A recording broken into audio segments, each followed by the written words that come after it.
Dictation start होगी 3 second बाद। अध्यक्ष महोदय, मैं कहना चाहता हूं कि हर आदमी को यह अधिकार है कि जिसको वह चाहे डाक द्वारा मत भेज सके।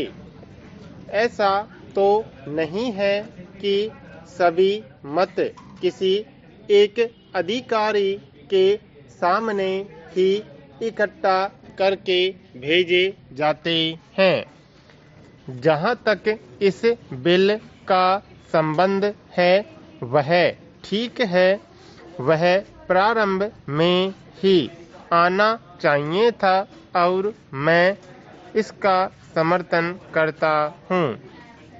मैं इस सदन के माननीय सदस्यों से भी निवेदन करता हूँ कि इस बिल को पास कर दिया जाए।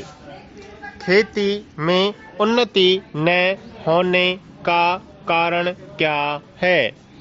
उसका एक कारण यह है कि खेती से संबंधित जितने विभाग हैं उनमें आपस में समन्वय नहीं है।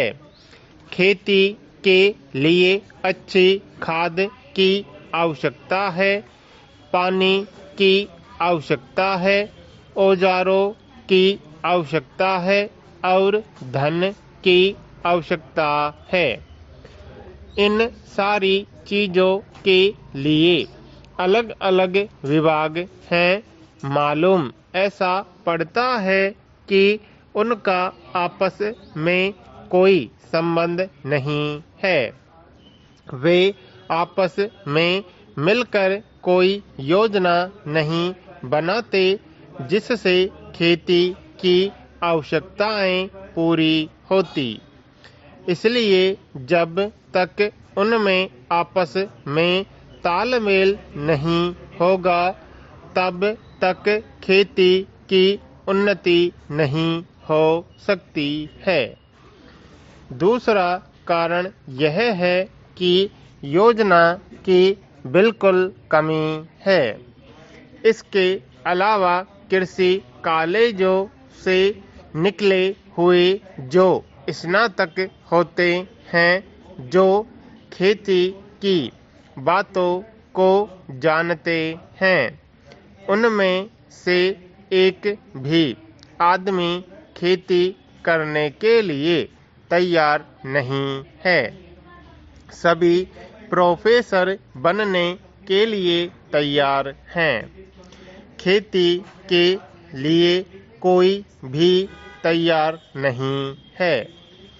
एक बात मैं माननीय मंत्री जी से विशेष रूप से कहना चाहता हूँ, अधिक उपज न होने का एक कारण यह है कि जो खेत में काम करते हैं वे उसके मालिक नहीं हैं।